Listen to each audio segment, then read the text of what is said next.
Հարգարժան նախագահող, հարգելի գործընկերներ, սիրելի ժողովուրդ։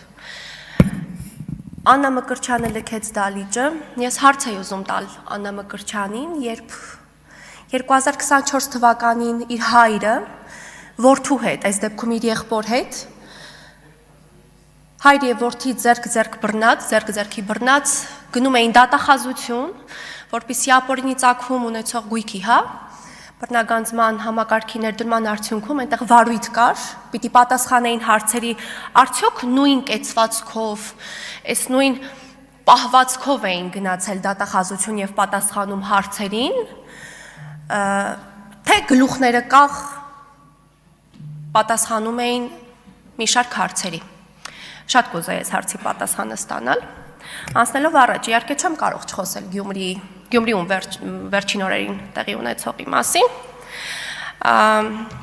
Կարդում էի ես Մարտուն Գրիգորյանի հայտարարությունը, իրականում սա հայտարարություն չէր, սա ըստ էության կարծես ինքնախոստովանական գրառում էր եւ ամենայն հարգանքով, բայց մի բառակապակցություն հիշեցի կարդալով Մարտուն Գրիգորյանի ինքնախոստովանական գրառումը, անձի երկվություն բառակապակցությունն եկավ մտքիս, որովհետև այնինչ ըստ էության մենք ասում էինք Մարտուն Գրիգորյանին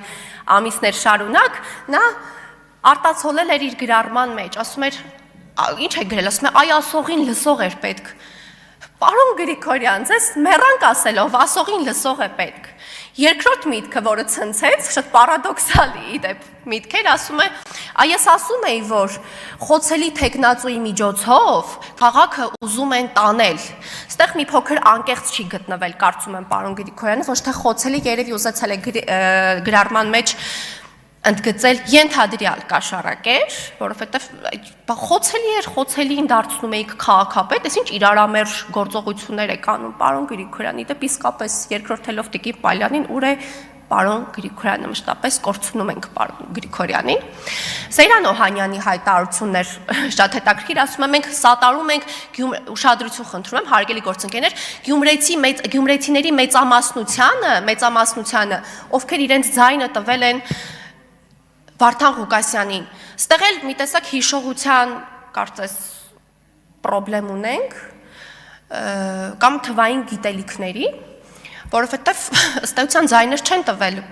մեծամասնության ձայներ չի ստացել Վարդան Ղուկասյանը եւ ինչ մնում է սատարողների Վարդան Ղուկասյանին, կարևոր բան եմ ես ուզում ասել, երեք Գյումրիի հրապարակում, Վարդանանց հրապարակում Վարդան Ղուկասյանին սատարում էին պետական հաստատությունների, ավարտում եմ, ղեկավարները, մանկապարտեզների աշխատանքային ժամին իրենց աշխատակազմի ներկայացուցիչների ձեռքը բռնած, ինչպես նաև քաղաքապետարանի աշխատողները, որոնց կեցվածքը, վարքագիծը պիտի ստանա, կարծում եմ, իրավական գնահատական պիտի ստանա, որովհետև աշխատանքային ժամին թողնելով երեխաներին, այսպես ասած մատնելով անտերության, զբաղված էին Վարդանիկ աղաղակելով։ Շնորհակալություն։